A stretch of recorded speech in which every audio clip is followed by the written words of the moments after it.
Okay, hey guys, and welcome back to another episode of Witches of the Moon. My name is Dia, aka Ori of OASIS.com, and my nose ring is always crooked to me. But I hope y'all can hear me because I got my windows open and I don't feel like yelling. But this week we are talking about poppets and all about poppets. One of the things that my mind went blank. But anyway, I personally love poppets. Can you see? Is that her? She's trying to get in the video. You see her back there? Yeah, that's one of my poppets. Um, but yeah, I personally love them. I'm not really sure how to take this topic because you can go from how to make them, which to me, there's so many different ways to make them. Of course, my favorite way to make them is sewing them up. I like to dress them up. I don't really like to give them faces, but I guess she already made her way into the video anyway. I don't like to give them faces, like drawing faces. Some people do, some people don't. For me, for my practice, the way I do it, I don't need it. But I do like to dress them. I like them to look pretty. And then I normally don't start them off with this much jewelry. As they start working and they bring in good things and do things the way I ask them to, then I add on jewelry and stuff to reward them as well as give them other things.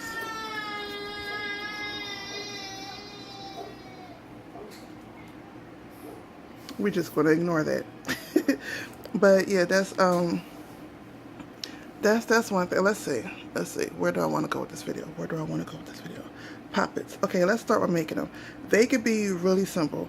You could just really just take a cloth, and you know how you would tie a cloth is you would tie it for like a tea bag, and then from the edges of the cloth you will make the arms and the body, or you can actually make arms and two legs. And in each section of the poppet you can put different herbs, different things depending on what you're using it for. That's one. You could do it the way I like to do it, where I don't need to show her again. Maybe I do. Catch it? Yeah. But yeah, the way I like to do it, where I go all out. I like my poppets to look pretty.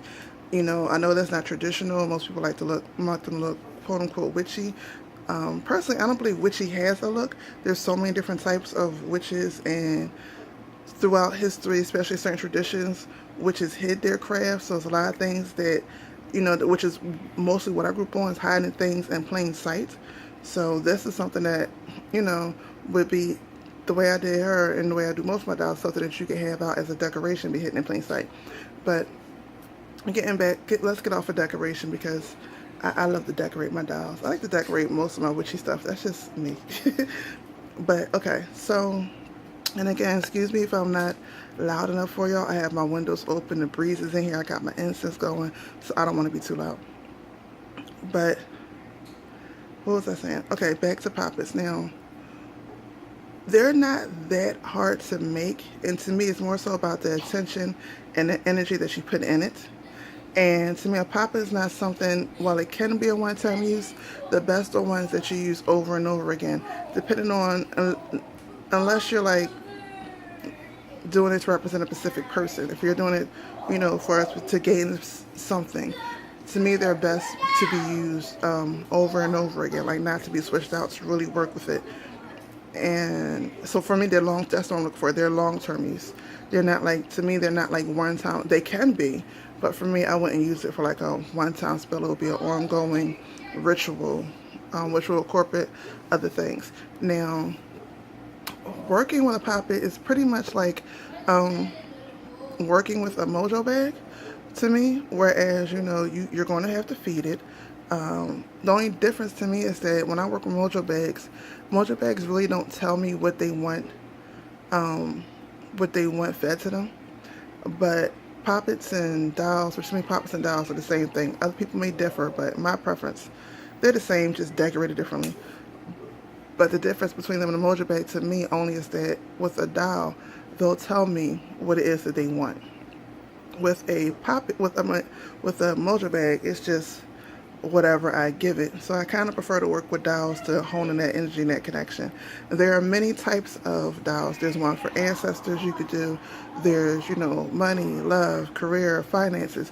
You could do it to uphill somebody. You could do it to hurt somebody. I don't prefer that one, but it is a possibility. You could do it for, you could do it on yourself. Do one for yourself to represent yourself. I will not say, I don't condone doing one for yourself, only because if it falls into the wrong hands, yeah. But you can do one for yourself if you know how to keep it private.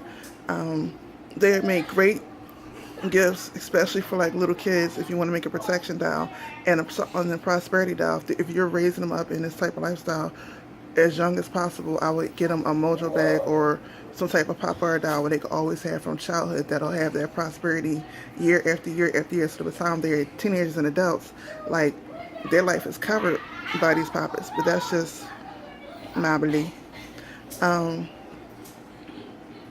My baby's allowed to die. Okay, so what else? Feeding them. Feeding them. There's different ways to feed them. You can feed them. I always say listen to them. But some you can give candy. Some like cigars. Some hate cigars. Some like liquor. Some hate liquor. You feed them candles. You feed them oil. You feed them incense. You feed them music. Some actually like to go outside and get fresh air. You know, depending on the way the poppet is made, some may like water. You know, I've taken the one you've seen and a couple of them to the beach. They actually like being at the beach. So it depends. And I have a few that don't want to be nowhere near the beach. So that depends on, you know, the pop-up. But there's different ways to feed it. The best way, though, is to talk to it as if it was your best friend. Talk to them. You know, listen to them, tell them about your day, get fully connected.